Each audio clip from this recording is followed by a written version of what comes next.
Washington, D.C. becomes the 7th U.S. jurisdiction to legalize assisted suicide after Congress failed to block the so-called Death with Dignity Act.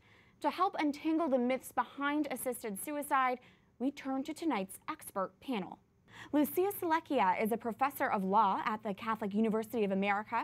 She testified in opposition to the so-called Death with Dignity bill at the D.C. City Council. And Genevieve Plaster is a senior policy analyst for the Charlotte Lozier Institute. Thank you both for being here. So, Lucia, first off, from a legal standpoint, what concerns you about this specific piece of legislation in D.C.? A good deal. And my primary objection to it, of course, is the moral one. So I don't want to create the impression that fixing these problems will make the statute okay. But I think it's important to counter the narrative that these statutes build in protections, because those protections are meaningless. So when a patient accesses this so-called death with dignity, that is triggered by a determination of two doctors, neither of whom really needs to know the patient very well at all, who believe the patient will pass away within 6 months. That is not an exact science, and it does not require that anybody knows the patient. The written request has to be witnessed by two people, and one of them could be somebody who stands to benefit from the person's death, someone who will inherit under a will or a life insurance policy. That person will have a say in whether or not as a witness to say this person is competent and they're not being coerced. Wow. Okay. Once the drugs then are prescribed, they are in the home, and there are no safeguards about where they're stored, where they're kept. And so you can see somebody who has them for what they believe will be peace of mind, has a difficult day, and takes those drugs without really thinking it through. When the person does pass away, there's a requirement that the death certificate be falsified. And so the death certificate cannot record that the cause of death was the ingestion of the drugs. What does it say? It says whatever the disease was that prompted the person to request the drugs.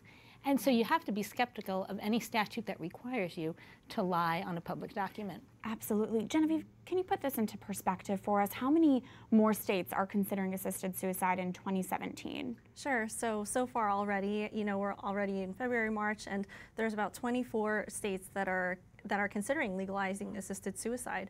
And again, the 24, that's a lot. Half the country is considering institutionalizing suicide, prescribed by a doctor as a legal medical option. What about on the global realm? Is this part of a greater trend that we're seeing? Yeah, so, in the 80s and further back, we have the Netherlands and Switzerland, and a number of European countries have assisted suicide and euthanasia laws that have allowed for really egregious abuses that that have reached us here, as we're providing for a slippery slope of a number of different kinds of coercions and abuses. Now, one argument that's often used to legalize assisted suicide is, well, we don't want anyone to feel pain. So is that what we're seeing? Are people opting for assisted suicide to avoid pain? I think what we're seeing when people do studies about who actually chooses this option, it's not fear of physical pain. It is fear of loss of autonomy. It's fear of being a burden to other people, and it's fear of not being able to participate in activities that were previously enjoyed. Those are the top three. Wow. And fear of pain doesn't even make the top 5. Wow. Right, and just to add to that, we have the most recent annual report from Oregon, which they were the first state in the United States to legalize assisted suicide. So they have 19 years of experience of people dying in Oregon under assisted suicide laws. And from their most recent annual report, we know that half of the people who have successfully taken their lives under this law felt like they were a burden to their family and friends. That was one of their driving primary end-of-life concerns. I think one of the similarities between the debate on assisted suicide with abortion is this idea of choice. And people should have a choice for abortion, or if they want to opt into assisted suicide. How do you respond to those claims? I think we're looking at people who are in a very difficult situation. All of these cases are tragedies. There's somebody who is facing death, perhaps a painful and difficult death. And we don't look at, there's no requirement that there be a depression screening. So the idea that these are free choices, I think we also have to ask ourselves what we believe about choice and autonomy. And there are many decisions that we're not allowed to make because they're bad for ourselves, for society.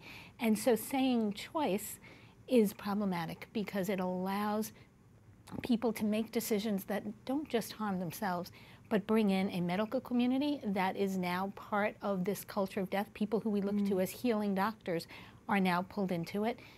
The conscience protections are currently in the statute, but I'm skeptical of them, and they don't protect pharmacists who may have problems. So this idea of choice really is a false claim in a lot of respects. And there are so many euphemisms on this topic.